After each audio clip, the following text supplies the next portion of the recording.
Let's make some noise. Come on. Thank you, indeed, Nick Foles. Yes, let's make some noise. It's Wednesday night. You're at the final word with MattyB, and it's the It's a Wrap Sports Network, always right in the world. Welcome to our program tonight, and the Phillies punching their ticket to the NLDS tonight, and they did it emphatically with an 11-1 trouncing of the Miami Marlins that saw the Phillies propel themselves with 8 home runs, a franchise record, 8 home runs in a single game.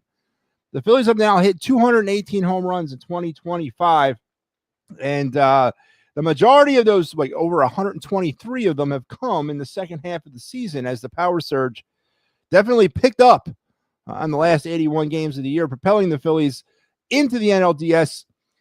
We don't have a regression to talk about, right? The Phillies can't regress this year because they're not going to the wild card, so they can't lose in the wild card round. So the regression stops, at least on paper. So the Phillies will make it into the second round of the playoffs by virtue of tonight's 11-1 win. We're going to continue to talk about that game because, I ain't going to lie to you, there's some critical things that need to be discussed. All 11 runs tonight scored via the home run. Not a way that you can feasibly sustain winning in the playoffs. There's no way in hell you're going to do that. Now, you can counteract that with the fact that this team was sort of down and out over the past 5 games or so, trying to find some mojo.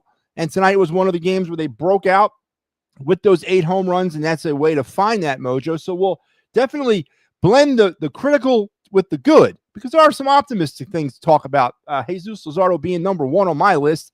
A nice effort tonight by Luzardo, over 100 pitches in 7 innings. Again, you're not going to sell me on that being what I'm looking for. But, I'll take the dominant effort as he pitched his way out of no jams, really. I mean, he had his way with the Marlins all night long.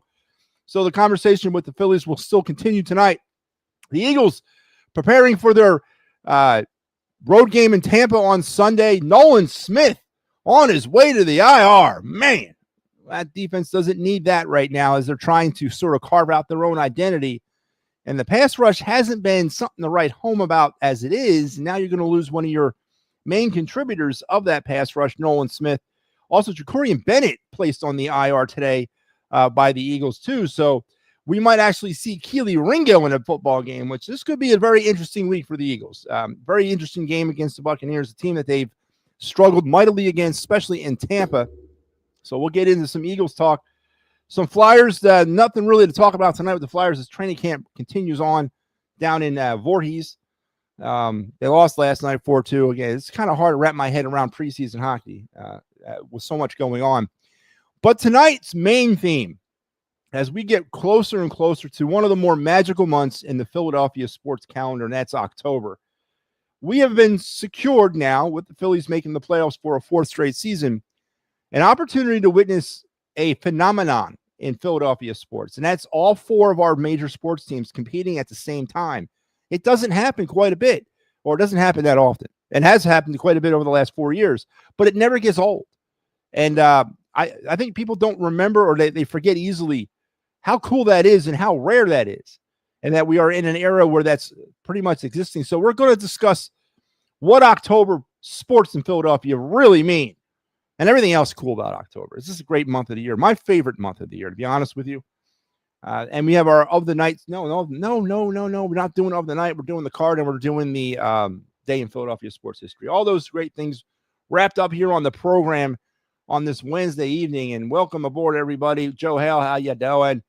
Go Ricky. Go Phillies, Ricky Deal. And then Star Wars says 8 home runs, a franchise record. Indeedy it was, Star Wars. 8 home runs, as there was nothing short of a launch pad down in South Philadelphia tonight. Mondo Sosa leads the way with 3. Kyle Schwarber chips in with 2 more.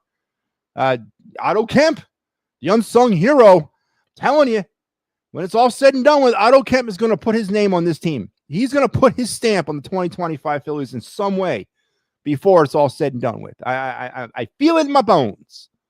And I think Bohm have a home run, and Stott had a home run. I mean, 8 of them, as the Phillies cruise to victory tonight, 11-1.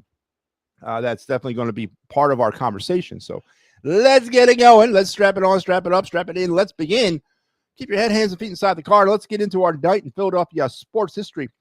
And this is a banner night. This is a night that has to be etched in everybody's memory. This is a night that needs no introduction. Because if you don't know what happened on this day back in 2018, then you're not a Philadelphia sports fan. You really aren't. Because how could you not remember or know that today is Gritty's birthday? That's right, Gritty. The googly-eyed orange thing that the Flyers have was born on this day in 2018. And the Flyers broke the internet when they did it, setting Twitter ablaze by unveiling their new mascot. The hairy, menacing, googly-eyed orange beast was a sight to behold, and for at least today, the most polarizing figure in Philadelphia sports. Social media blasted the new mascot, gleefully poking fun at him. Admittedly creepy initial vibe, but in the end, though, the Philly faithful defended their newest brother against the opportunistic national media horde. After all, we're not supposed to care that no one likes us. Well, yeah, we are. You already know how I feel about that. Of course we care. That's one of the biggest hypocritical statements in Philadelphia sports, that we don't care that no one likes us. In dramatic Philly fashion, Gritty arose from the rubble. Literally, he was living in the Wells Fargo Center rubble as a champion of the people. An instant classic. Gritty, having endured a punishing barrage, became one of us overnight. So happy birthday, Gritty, and many more to come, as he was born on this day back in 2018. Mascots in hockey, yeah, whatever. I don't know. I just thought maybe, and I do remember that. I remember the internet stuff, and I remember, it all happening and what have you, but there was so much going on wrong with the franchise then, and unveiling a mascot might have been not the priority that a lot of people wanted to have with the Flyers. And now that we've endured Gritty for all these many years, I know we couldn't imagine life without him, but is he too much of a knockoff of the Fanatic? Is he too much of a ripoff of the Fanatic? And I just don't get the whole hockey mascot thing. Detroit has it right. A dead octopus. That's the greatest mascot right there. When you throw out a dead octopus onto the ice, that's a hockey mascot, not some Sesame Street, Philly Fanatic ripoff that can skate and it has its own personal security detail. But whatever. I ain't gonna bash Gritty. Gritty's Gritty, and he is what he is, and he's here to stay because I don't think the Flyers are ever going to get rid of him. So, from all of us here at the It's a Wrap Sports Network to Gritty, happy birthday! Born on this day in 2018. So there you go, your day in Philadelphia sports history, and brought to you by the fine creators of programming on this network. And here's our schedule as we get to the midpoint of our week. Today you had the Props, Locks, and Parlay, the Pittsburgh Sports Desk making their second show appearance here on the network, our Fighting's Final, and then me as we're going to wrap it up. You're going to wrap it up with me. Tomorrow, another big day, Birds Blast with Kyle Quinn. A little bit of a programming note. That episode is pre-recorded, folks, meaning we've already done it. We did it today.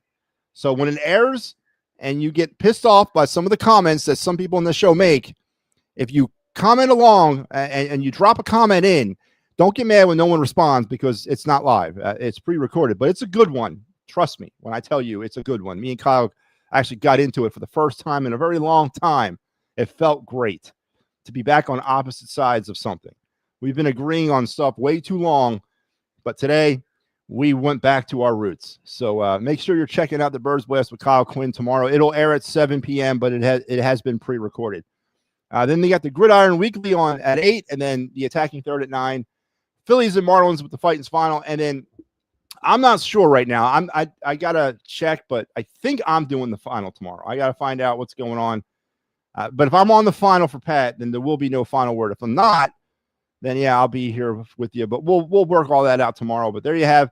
And then on Friday we start our final series of the season, or with the Twins, and then the wraparound, and then more Fighting's Final on Saturday, and then the Penn State Oregon whiteout battle from Happy Valley. All the greatness that we got on the network. So make sure you're checking out. It's something for everybody. Something for everybody on this network. NLDS, here we come. Yes, and Star Wars, you make a great point, and let's get into this. Let's talk about it because it kind of fits in with the theme of the show. October and being a magical month in the sports calendar in Philadelphia, when the stars align, and they have aligned again this year. All 4 major sports teams will be participating and competing at the same time for at least 1 month. And that is a very cool thing. Regardless of where these teams might stand in your respective ranking amongst your favorite teams, where they might stand in their respective leagues, they're all still going to be playing together. And I believe now that we've gone into the NLDS, I think game 1 will be on October the 4th. Isn't that the same day as Broncos Eagles? And that could be that's an uber star alignment when you have 2 teams playing at the same time or same day. That's a day to spend down there in the sports complex. But NLDS, we are coming. So the regression will not happen. There will not be a regression of the Phillies in 2025 because we are not going to be in the wild card round. So you can't regress if you're going to start from the same spot you started at last year. So that's good. That's very good. And so you got to take that in stride. Now, is there a chance they still have that number 1 seed available? Yeah, there is. Again, you guys know that I was not necessarily on board with. I didn't care about the number 1 seed. Honestly, didn't. I just wanted one of those top 2 seeds because I'm a big believer that anything happens in the playoffs, and the Phillies still have a good opportunity to host the NLCS. Especially because I'm not bought in all the way to the Brewers. I'm really not. I don't think they're all that in the bag of chips. They are the hot team right now, and they're actually cooling off. So that could bode well for the Phillies. So a number 2 seed, you get the week off. You got to rest up some of your walking wounded. You have an opportunity to align your pitching staff as they want to, which will be a story in itself. Getting ready for that playoff series because I think the Phillies are contemplating. And I know I saw it somewhere that Rob Thompson made the announcement that the starting rotation in the NLDS or the first round, which now is the NLDS, is going to be Sanchez, Suarez, Luzardo, Nola. So they're going to go with 3 lefties back to back to back, which whatever, do it. I don't care. The hell with it, man. We get wrapped around analytics so much in this town, but yet we don't get wrapped around fundamentals of baseball. So whatever, man. I don't care who at this point. And the starting rotation will be a huge lead-in story for this series, whoever they may play. But I got a bigger story, a bigger one that I want to get into tonight. We'll do it. I'll open them up in a little bit. Remind me in about 10 minutes if I forget. Yes, remind me in. Oh, so it's October 3rd. Is that when the NLDS starts? I thought it was the 4th. But same weekend. Bigger story for me tonight is on the heels of an 8-home run barrage. I mean, just a decimation of the Miami Marlins. There's a lot of people in South Philadelphia, especially wearing red pinstripes, that are feeling pretty damn good about themselves tonight. And they should. It was a hell of an effort. It was a hell of a performance. It was, again, a franchise-setting record, 8 home runs. But did anybody else scan a little further down in the box score about how this team did offensively? They were 1 for 7 with runners in scoring position tonight. 1 for 7. And you know what? You can call me a negative Nancy, whatever. You can call me negadelphian. I don't care because it's critical. This is what I look at. I don't look at the possibility of hitting 8 home runs in a playoff game. I look at the other things, the intangibles, the it factor, the X factor. And they were 1 for 7 with runners in scoring position tonight. It sucks. Absolutely does suck. And over the last 5 games, in a span where the Phillies have gone 2-3, not their best brand of baseball all season, the Phillies are 7 for 41 with runners in scoring position. They're batting 170 over their last 5 games to include tonight with runners in scoring position. They have also are averaging over the last 5 games, 8.6 runners a game left on base. So they're averaging close to 9 runners left on base over the last 5 games to include this one. They're also striking out 9 times a game, 9.1 times a game over the last 5 games to include this one. These are all numbers that don't have me excited about getting ready for the playoffs. You got to look past the window dressing of 8 home runs, man, because that's not sustainable. That's as sustainable as the Eagles blocking 2 field goals in a game every week on their way to victory. Or it's as sustainable as getting that gift turnover late in the game to seal a victory that they don't really deserve to have. That's not sustainable. We're about to enter the playoffs. We're about to have an opportunity finally after 6 months of a very hard-fought, up and down, frustrating at times season to compete for a World Series. Are we positioned offensively the best possible way we can be? And batting 170 over the last 5 games with runners in scoring position tells me they're not. You got to look past the 8 home runs, man, because that's not going to happen in the playoffs. It's not. And if it does, there you go. That's one game. One game out of 13 that you need to win the World Series. So, yes, I'm happy. Yes, I'm happy. It was a great game. It was an awesome opportunity for the whatever. What did I hear Steve talking about? For the team to gain confidence. Okay, let's look at that statement. We're talking about a Major League Baseball team, not a Little League team, not a team comprised of 7, 8, 9-year-olds, right? We're talking about men who are getting paid millions of dollars to play a game that they're very good at and that they love and that they've excelled at all their lives. And you're saying that you need to get confidence that team is that those individuals, alpha males, a man who walks around with a Philly Fanatic headband on and Philly Fanatic socks, that's a man lacking confidence.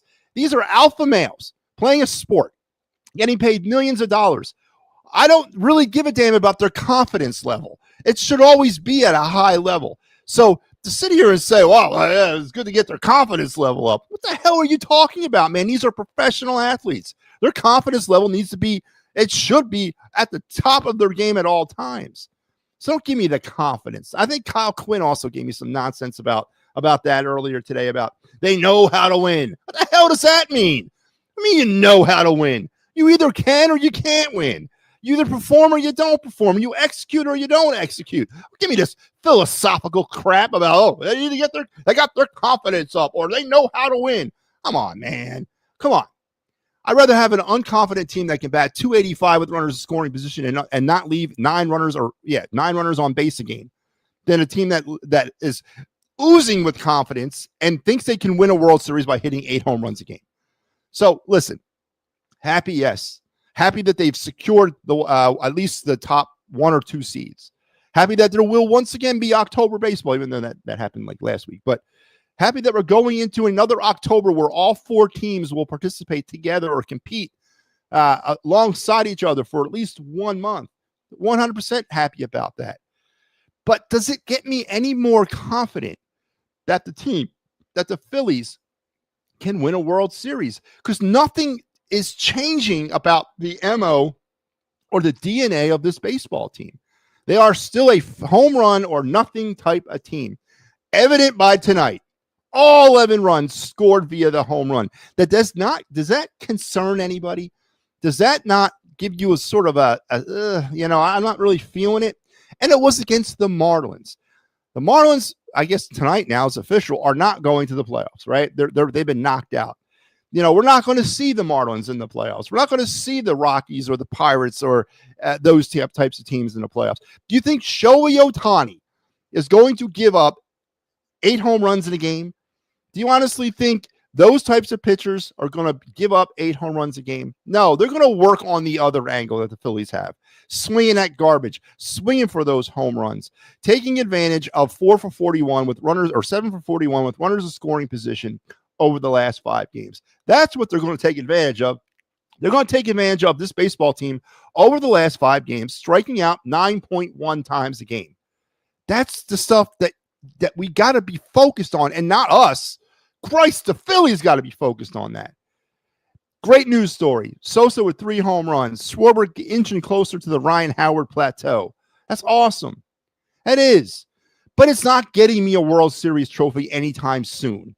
And right now, heading into October, heading into another opportunity, an official opportunity, going back to the NLDS, how much more confident after the Phillies hit 8 home runs are you in this team than you were before they hit 8 home runs in a game? So I think it's a legitimate question that, of course, no one wants to talk about because they hit 8 home runs. If the Phillies get canceled tomorrow, will you be on? Get canceled? Oh, that's right. There's weather coming in. Yeah. Obviously, if there is no Phillies game, then I will air at my 10 o'clock time. 100%. 100%. The Eagles did not deserve to win. No, they didn't, Star Wars. And again, tomorrow at 7 p.m. when the Birds Blast with Kyle Quinn airs, please make sure. I wasn't really on about that. Listen, it was a game that, I forget what we said. I'd have to go back and watch, but I actually had the Eagles winning this game. I picked the Eagles to win this game. 28-24, I think was my score. And me and Kyle went over some of the nuts and bolts of why they won. And again, we talked about sustainability. We talked about 2023 a lot, a whole lot. So make sure you're checking that out tomorrow. It'll air at 7 p.m. The average for MLB strikeouts per game is around 8. Well, the Phillies are over the last 5 games have struck out 9. All right. So they're a whole strikeout above. And that to me is such a crazy stat. And I don't doubt that. I know strikeouts, they don't mean anything anymore. Managers don't look at strikeouts. And Rob Thompson has openly said he doesn't look at RISP either. So I get it. They don't look at those things. And it's a shame. It's an absolute disgrace to the game that people waste their swings on launch angle and velocity and all that. Again, I would feel a lot more confident in a team that's batting 286, maybe averages about 5 or 6 strikeouts a game than this. Because, this is all flash, bang, and show. But when I want a friggin' run in the bottom of the 9th inning, when we're down 3-2 or we're tied 3-3 and we just got to get that one run across, I got Kyle Schwarber up there, or I got Bryce Harper up there, or I got whoever, insert whoever you want, swinging for the fence. And I don't want that. I just need the run. I need a sac fly in the bottom of the 6th. I need a bunt in the top of the 8th. I need something to keep and rally going or get some runners into scoring position. And then I need to get something down the line to score multiple runs. That's what I'm looking for. And that's been my point about this team for years now. That with all the flash and bang, again, over 200 home runs hit by the Phillies in 2025. Amazing number. Absolute amazing number that should be looked upon with pretty good reverence. And I'll give you that. But it has not secured us a World Series trophy. And I don't know if it ever will. So you're right, MP. The average of strikeouts is up there around 8 a game. It is. And it's pathetic. I think the Phillies, give me a second, and I'll tell you where they're averaging. I didn't really update the numbers lately. But the last time I updated, which was 2 days ago, Phillies are averaging 9 strikeouts a game in the second half this season. For the season, they're averaging right at 9. So they're a whole almost strikeout above the league average, which to me is too high to begin with. So it doesn't make me feel good. And I don't honestly care that everybody else strikes out a lot. It's just pathetic how they waste at bats. But I get what you're saying, man. I just watched the Reds not able to get a runner in from second base and extras. Yeah, exactly. And don't forget, there is no ghost runner in the playoffs, right? We don't do that in the playoffs. It's all straight up, old school rules. No ghost runner. We just do what we got to do. And that's great. And I love that. But yeah. I mean, we've had multiple situations with this team this year where we couldn't get a runner in second base in the extra innings, So 8 home runs be damned. That's awesome. And they should be high-fiving their way through the dugout because all this is just window dressing and fluff. But when we get to game 1 of the NLDS against, I say, the Chicago Cubs, let's say we finish at 2 and we got the Cubs in the second round. Is that what we're going to hang on, or do we have to really look at? And I'm asking for a complete shift in the baseball philosophical realm in 2025. I get it. But with the fact that this team can hit for immense power and they do it quite a bit, maybe just a little bit of a hybrid, a little bit of a blend, get me some runs. If you're going to go 1 for 7 with runners in scoring position, instead of 1 for 7, go 3 for 10, give me something here. But I understand, but this is the exact reason that I and every other knowledgeable Phillies fan, whether or not you want to admit it or not, whether or not you want to sit here and openly say it, you're thinking it the same way I am. Again, the difference is between you and me is I have the balls to say it, and you don't. Most of you out there don't, because you don't want to get thrown off the island.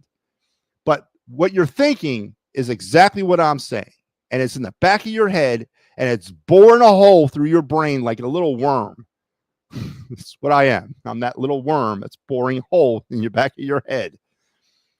And and if it doesn't concern you, then you haven't been watching Phillies baseball at least for the last 4 years.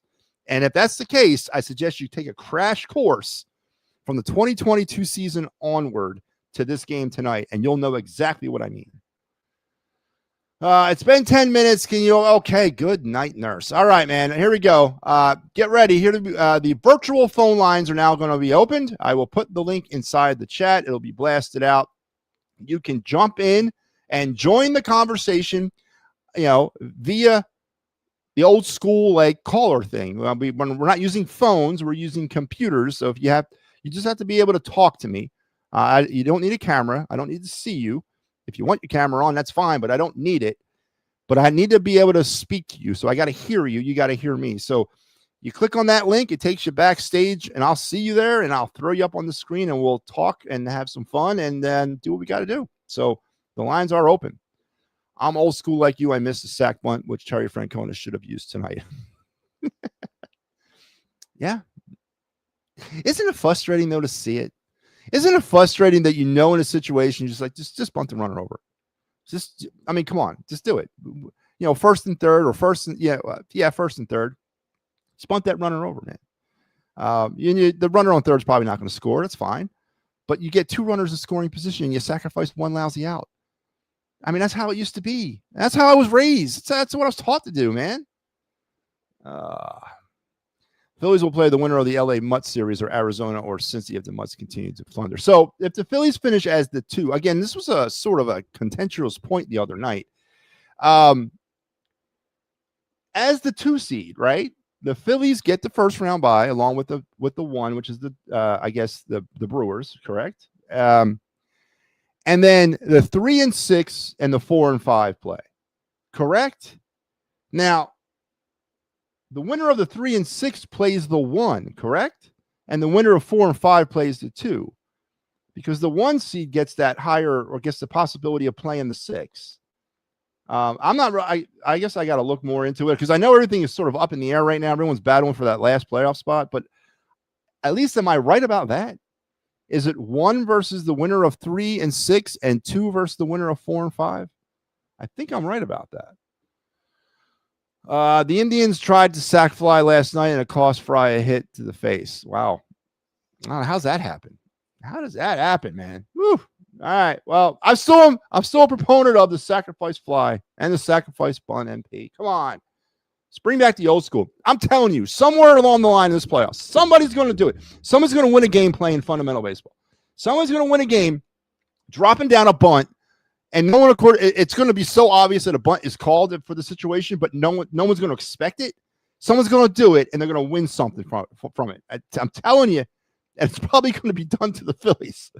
Telling you, I can feel it in my bones. Well, we got some callers. Let's bring the first caller in. Joe Hale joins me tonight. Joe, how you doing? I'm good. How are you? Doing all right, man. I can't complain. I want to what you just said. If the Phillies would play the lowest, I believe. So it's going to be the Mets or the Dodgers. So the Phillies as the 2 would play the winner of 3-6? Yes. So I always thought it was backwards because you want to give the 1 seed the opportunity to play the 6. That's what I thought. No. They would meet.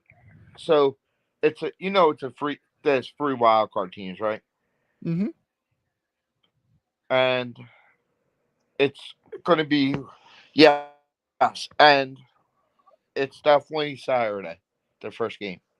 Yeah, I thought it was Sunday. It's Saturday, Sunday. It's that first weekend. No, and it's going to be great. It's going to be here. It's going to be wild. It's going to be a great atmosphere. I can't wait. If you get the number 1 seed, it's Sunday. Oh, if you get the 1 seed, it's Sunday. Okay, so that's how that works. 2 plays on Saturday, 1 plays on Sunday. Okay. Yes. Okay. All right. Well, Joe Hale dropping some knowledge. It'll be Sunday, 4:30 or 8 o'clock. It won't be during the Eagles game. Eagles game's a 1 p.m. start that day? Yes. The Broncos. The Broncos. And then, wow, if it's a 4:30 game, that's going to be a tight window down there. That's going to be a madhouse down there at the complex. But I didn't call about that. I'm sure you didn't. What do you got, Joe? What's on your mind? What's your thoughts on the Eagles' injuries? Yeah, so we talked about this. So again, the Birds Blast will air tomorrow, but we pre-recorded it tonight. it's funny because, one of the saving grace of this team this season has been the defense and the play of the defense. Now you lose Nolan Smith, you lose Decorian Jackson, right? Or Bennett, Decorian Bennett, sorry. And then you also, Dory Jackson's is day to day with a groin problem or something. So that's why Keely Ringo might get pressed into some action. Thankfully, Tampa's probably going to be down there. At least they're one, Mike Evans, but Godwin might play, but he might not. So Godwin is doubtful right now. Right. And he might, I expect Godwin to be more of a game day decision. Yeah. But I don't know, because the defensive pass rush hasn't been all that effective. They got 3 sacks all season. They lead the league in almost sacks, but they haven't necessarily gotten home. Now you got a very thin edge because Nolan Smith is not there. And now you got an even thinner right side or left side of your defensive backfield. This could be a very telling stretch of games for the Eagles up through that week 9 games. I think Bennett and Smith cannot come back until after the week 9 bye. So at least for the next 5 weeks, they're going to be without them. So this could be tough. You're missing a key piece. Garrett Campbell will be your edge rusher next week. Okay. And that's fine, but that takes a piece away from the linebacker if they're going to move him to if they're going to move him to the edge. Wait, no, QB Dean is back next week. He can be activated next week, as in against the Broncos. Correct. Well, he could be activated, but I don't know if that injury was pretty brutal. Those things take a long, and who knows if he's even going to be the same after that injury. So you're allowed to practice on your own. And that's what he's been. So he was at training camp practicing off on the side by himself. Yeah, so he's been practicing. And it's just like the Rice skate. No, who was that? The KC wide receiver. He's Worthy? No, Rashid Rice. No, Rashid Rice. Okay. But listen, I mean, when the Kobe Dean's effective or when he's on the field, he's very effective, right? But the problem is, and that's why he dropped to the 3rd round. He's got a massive injury history problem, and it's definitely followed him into the NFL. So, I would like to see him come back, but do you honestly think even if he does come back against the Broncos, he's going to plug right back into peak Nakobe Dean form, or is it going to take a few weeks to get some of the rust off, perhaps the rest of the season to get some of that rust off? I say a week. Dude, the guy's been out like 10 months, man. I'm optimistic. And I love the guy that they picked up from the Lions. He could play. He can fill your rush. We'll see. Joe, again, this is all very listen, this is why you have 53 men on the roster and not like 22, because you very rarely make it through the season with the same same starters, right? And then we're going to see how good your GM is, man. We're going to see how he is. Obviously, he's missed out on the cornerback thing. He's having problems dealing with that. Now we got an edge rusher problem because we lost one. He's bringing in people off the street left and right. We're going to see how good your GM is, man. That's all. And then we signed, what is it? Ageless One Quiz Walk. In the practice squad. Yep. He's on the practice squad. And then they signed Marcus Epps. Yep. He's back for the last time. I don't think they can. I think after this, they got to cut him and they can't bring him back or something. Or they got to trade him or some shit. They signed him to the active roster today. Right. But if they cut him or if they can't, so they either at this point have to cut him or keep him. They can't push him back down to the practice squad. Oh, I thought they had 4 for him. No, he's already used up all his practice squad call-ups. And CBGJ is not going to be an Eagle. Yeah, I didn't think he would be. I don't want him back. Yeah, there's more things going on within. There's more stuff going on with that guy, and there's a reason why Howie ditched him twice. He's got a lot of talent, man, but there's something not connecting up there all the way. So probably better off without him. I watched the Flyers yesterday. I want to get into a Flyers point. Yep. Arson looks horrible. Arson, in the one period of action that he had, 2 goals, and the second one was like a goal I could have scored. A little flick from the dot that just went in. Yeah, no, he had a bad game. He had a very bad game. I don't see him making a roster. No, he'll definitely make the roster. He's a starting goalie. It's going to be him and Vladar. There's no other options unless Carson Bjornsson has this amazing preseason and the Flyers decide to take a shot on an untested rookie out of camp. Now, if that happens, then yeah. But no, Ersson's got to make the team because not that he deserves it. There's just nothing else there, and that's a problem. That's a very big problem. And 10 games, Sixers wear the black jerseys. It was announced today. Is it 10 or I thought they went that? So that's not their everyday jersey. Like No, I thought they went yeah. back to the black and the white. I thought they switched it completely back. I don't know. I heard two different things. I heard ESPN saying it was their full alternate, but I heard somebody else say NBA. It was their primary. They switched their uniforms completely back to those old Iverson era uniforms. That's what I heard too. I mean, if anybody up there can give us some clarity on that, but it's cool, man. Those uniforms were nice. Listen, the Sixers needed that at that time. They needed a new look for the franchise. But those uniforms got old to me fast. They really did.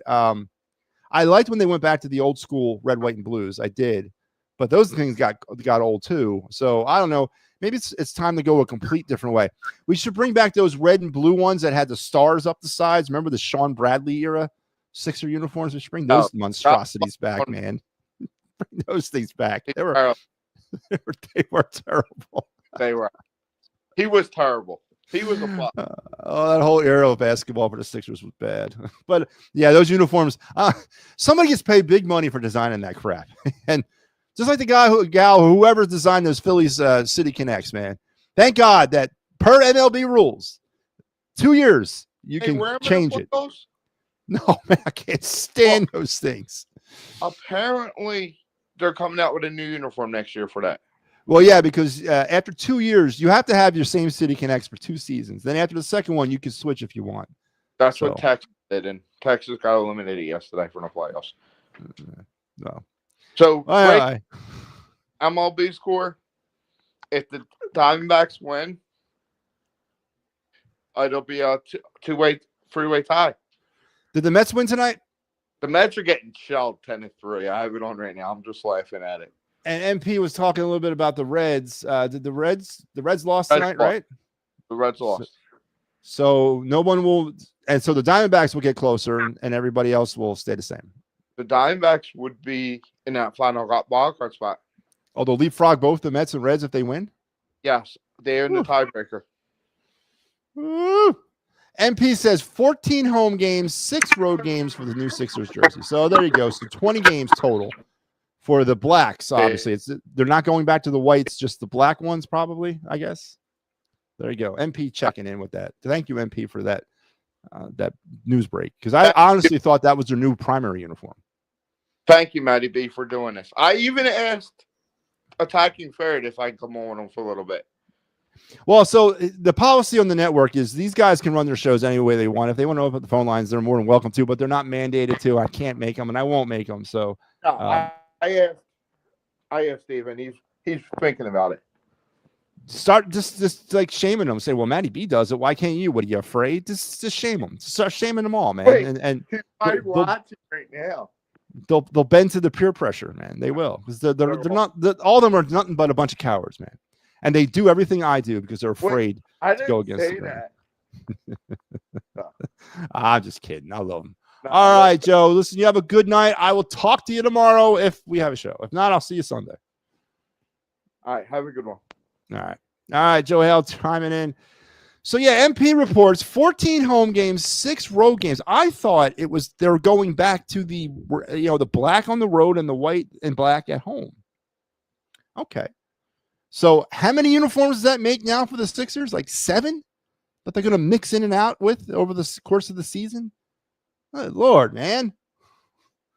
But that's going to be cool, though. The black ones are nice. I like them. They were needed to sort of reinvent the franchise, but they got old fast. Maybe because the team fell apart. But I don't know. But MP checking in with the great advice. And Ricky Deal joins me. Ricky, 8 home runs, 11 runs tonight. They scored all their runs via the home run. Ricky, are you not concerned about this team's lack of ability to score runs without hitting home runs? Mm-hmm. Ricky, you are concerned. I can't believe it, Ricky. I honestly cannot believe that you said that. I thought you would say no. I 100% thought you'd say I'm not concerned, Matty B, because it's the Phillies. Ricky, I threw out some numbers earlier. 7 for 41 the Phillies have gone over the last 5 games with runners in scoring position. That's a 170 batting average with runners in scoring position over the last 5 games. To include tonight's 1 for 7. They're striking out on average of 9 times a game over the past 5 games. They're leaving about 9 runners on base a game over the last 5 games. These are all stats that scare me, Ricky, heading into the playoffs. Do they scare you? Yeah, there's the Ricky I know and love. Yep, he says it doesn't scare him. No. Of course not, because it's let's go Phillies, right, Ricky? Mm-hmm. Ricky, Armando Sosa, three home runs tonight. Does Armando Sosa deserve? Let me word this the correct way. Does he deserve to start over if Trey Turner is not 100% to go in the playoffs? Do you start Armando Sosa over Trey Turner if he's not 100%?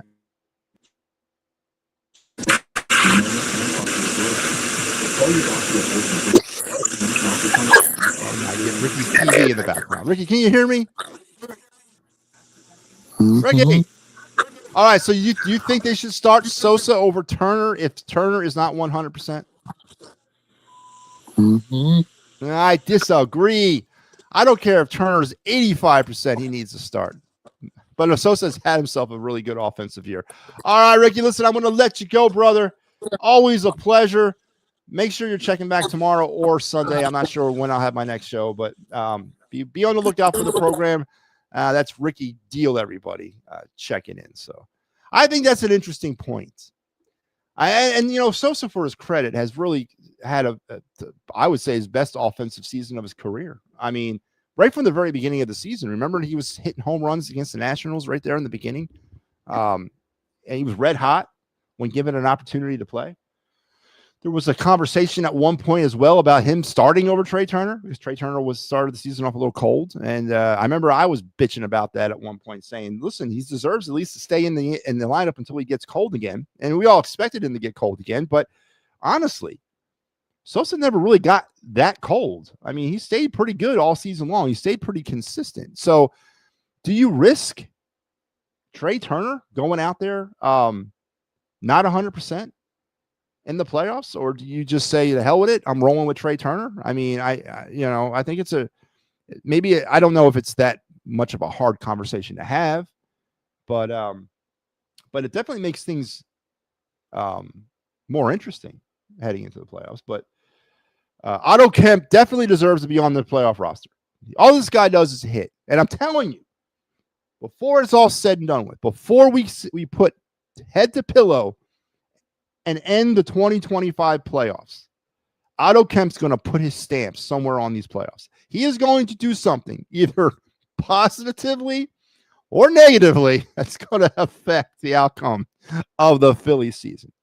And I said it back in March, one of these minor league players, somebody was going to be the unsung hero this year. And I think it might be Otto Kemp. And he better make the playoffs. He better make the playoff roster or I'm giving up, man.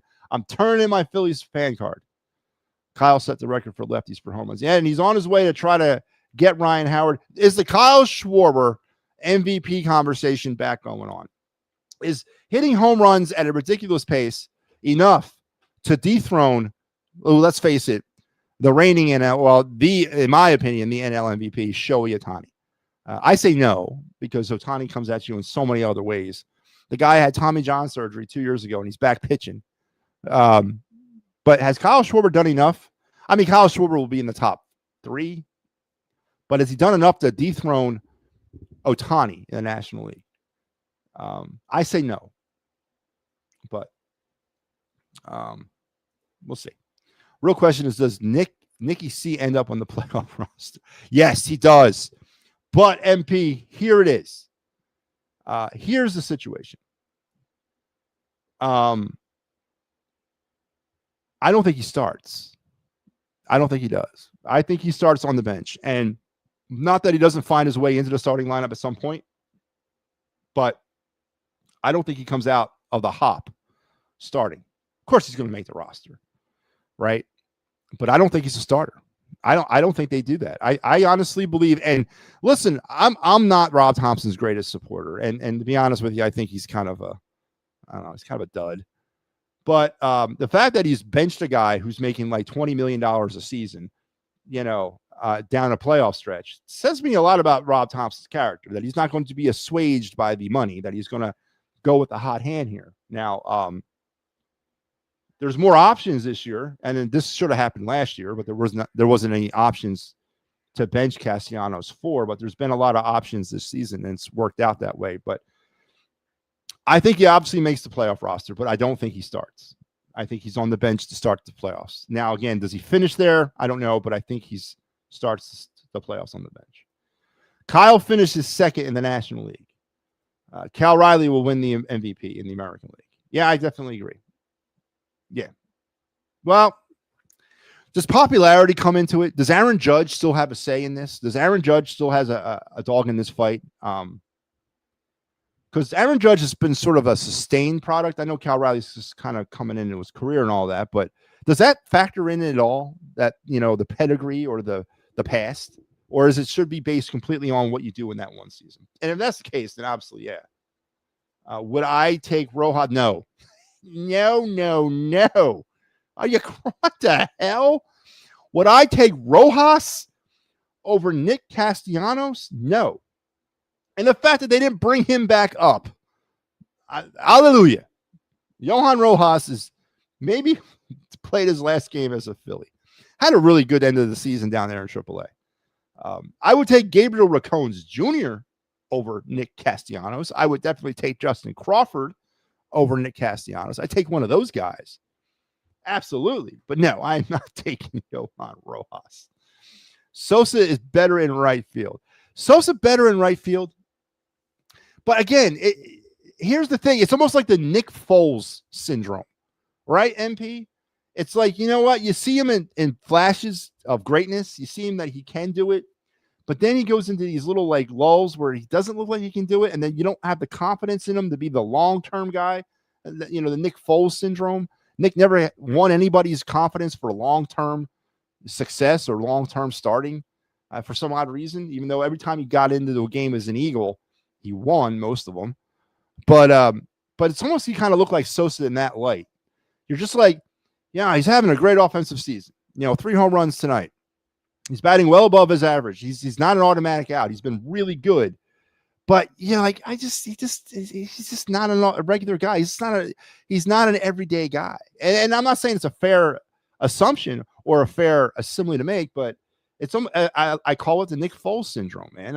And it's unfortunate because Sosa, listen, in the offseason, when we hit the offseason, Sosa might be a bargaining chip. Sosa might be the player in another trade, the other piece in a trade that gets us some cap relief or some, not cap relief, but a little bit more extra money to spend in the free agent market. I don't know, but you can do a lot of things with what Sosa did for this team this year, moving forward.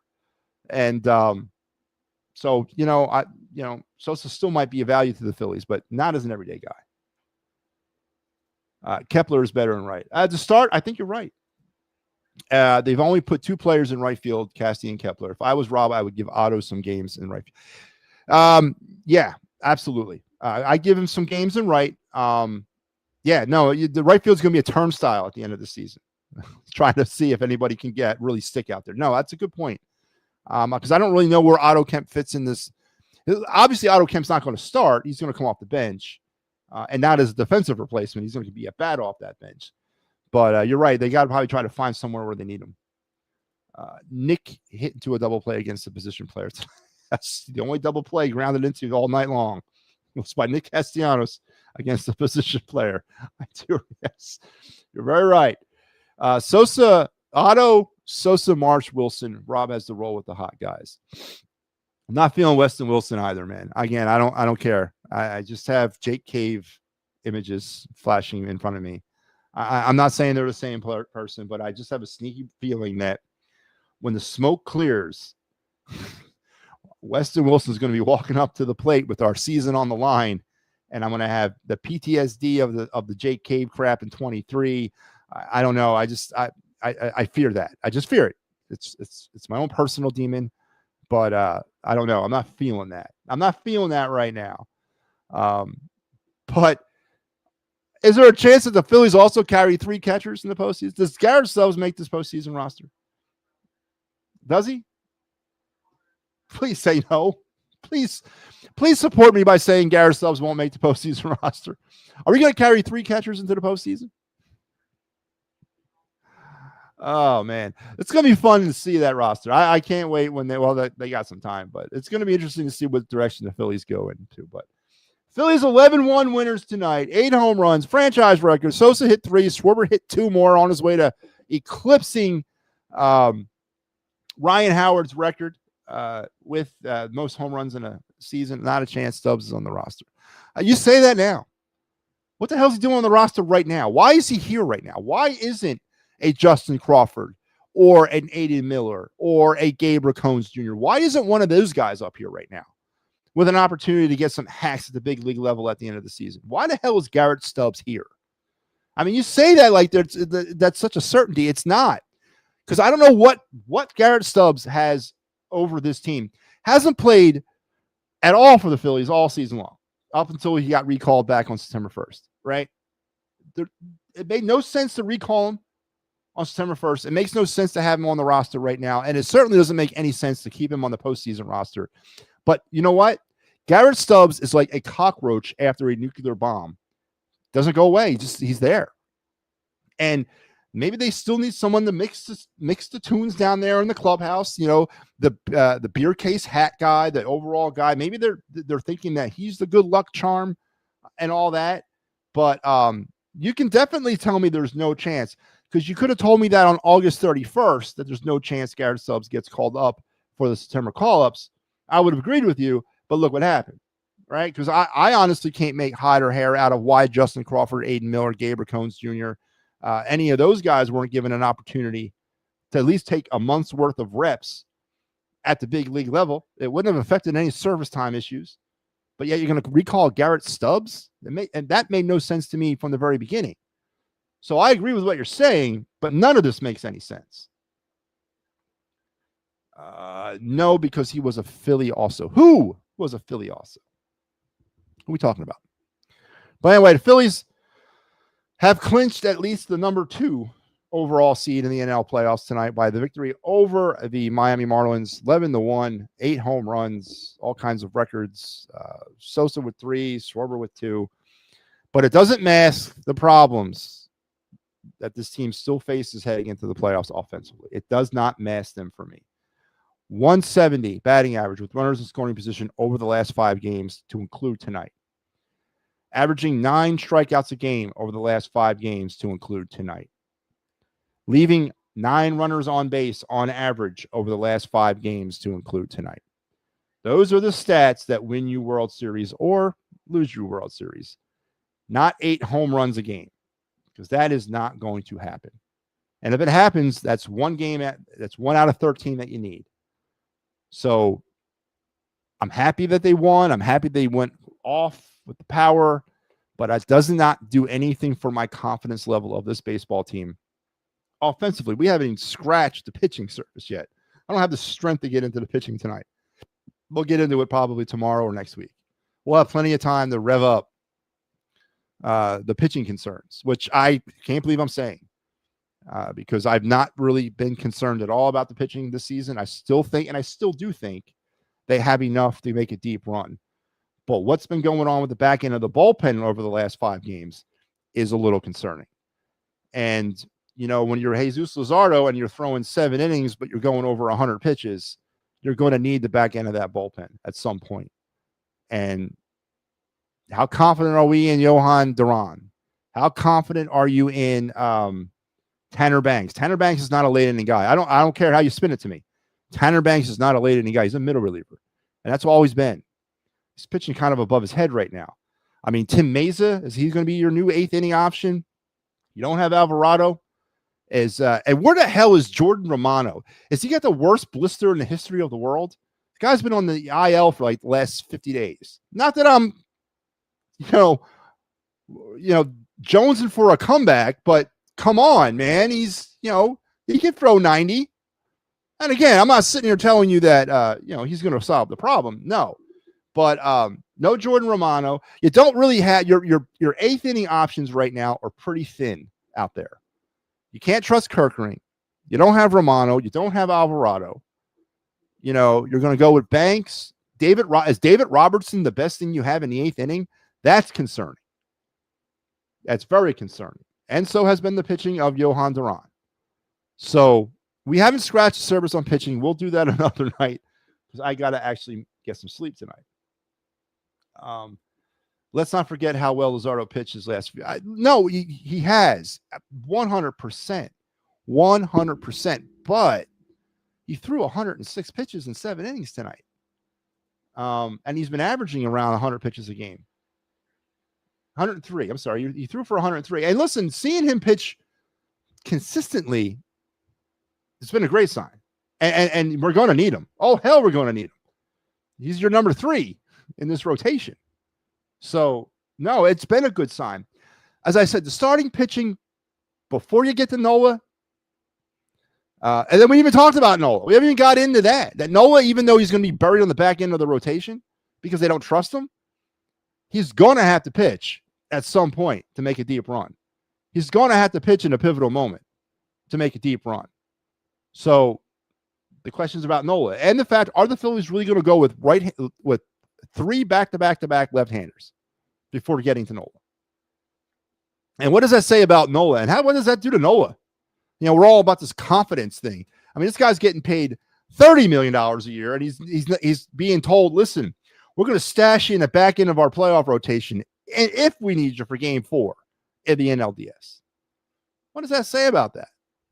So the pitching concerns is a whole nother iceberg, which, again, I still believe we have enough. But we'll see. Bader's starting in center field there, Star Wars.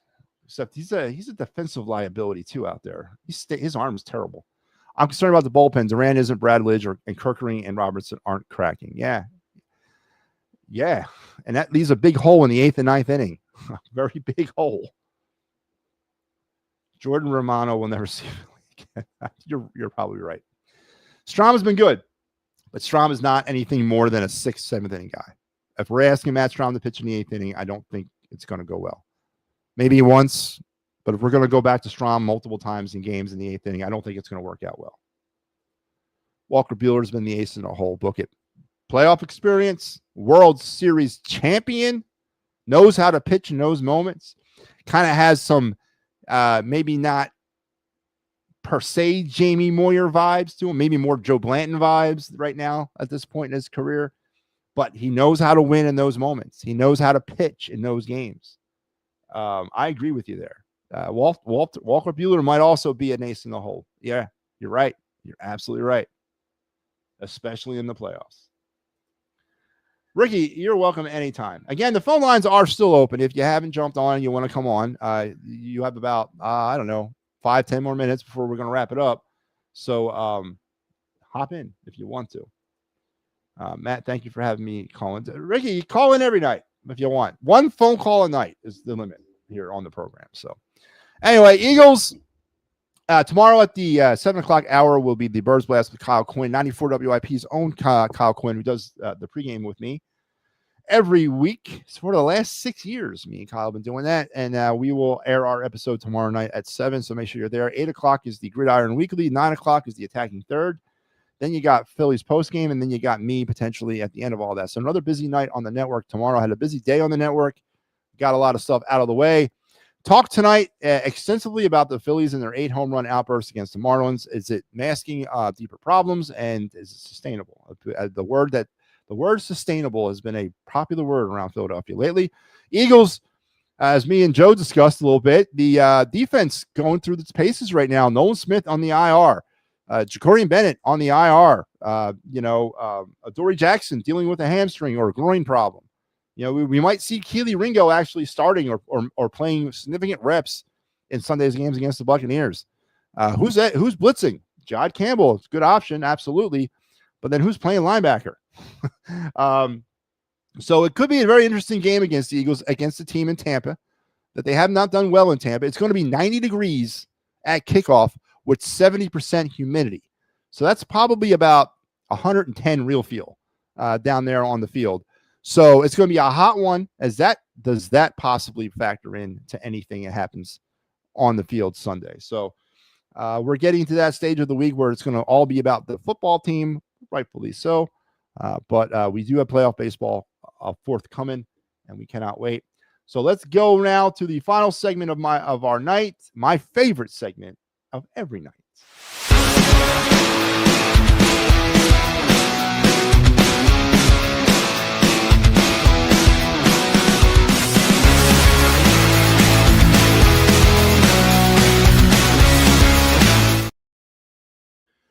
Yes, indeed, it's the MattyB card review segment of the show. It's the time that we take one of my cards out of my, I would say, not massive, but it's an honest collection.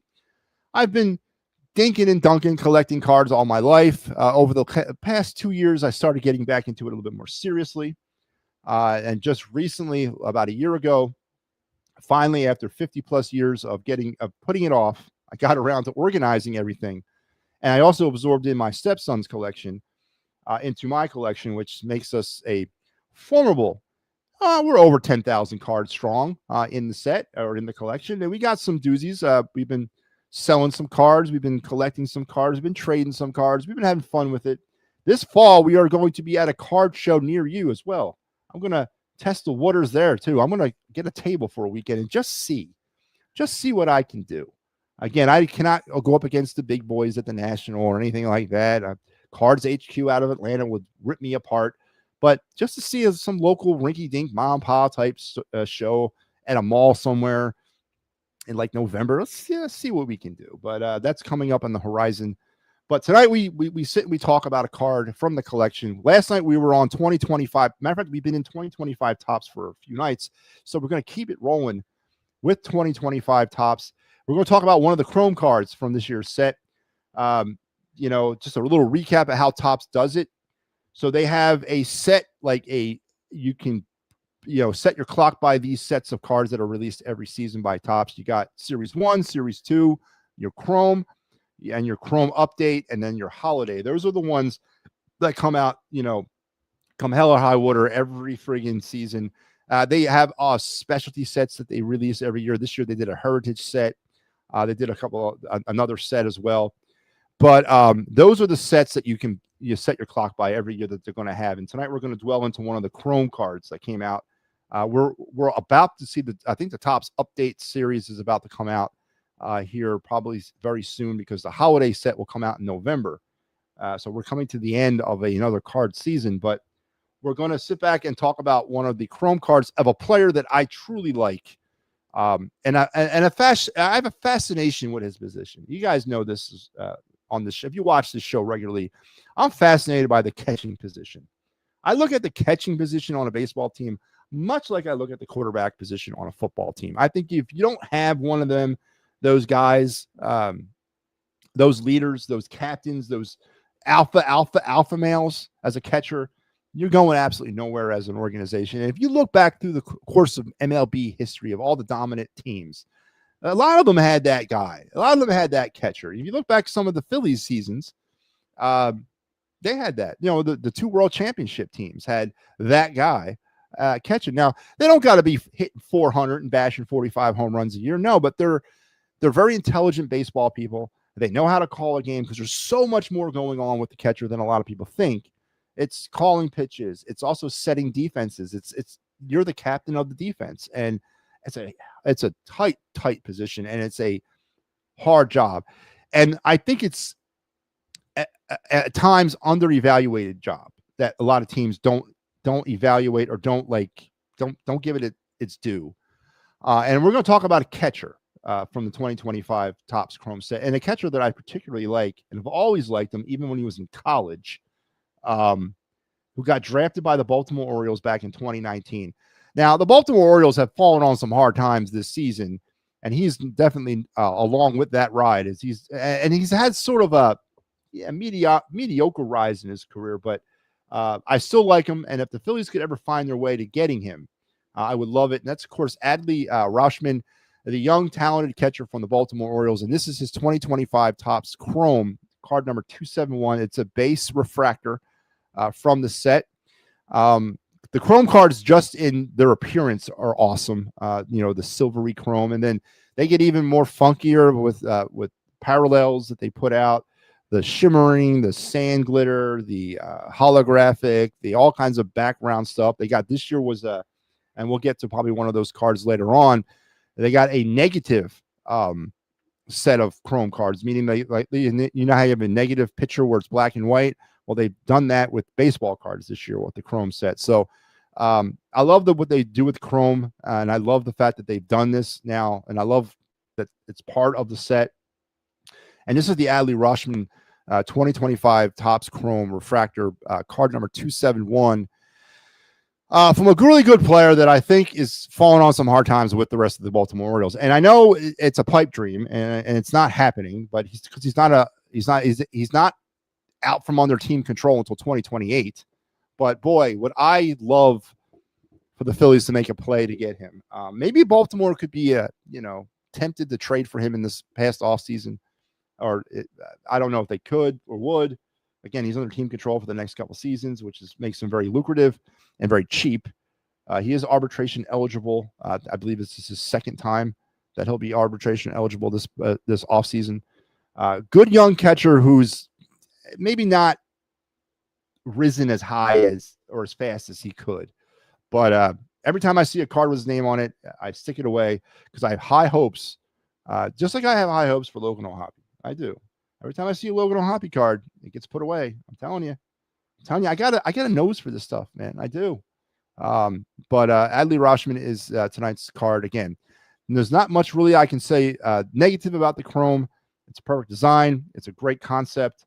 It's a specialty card, but it also carries a lot more weight. Most of these cards are, a little bit more lucrative just based on the design and based on the type of money it probably takes to make one of these things.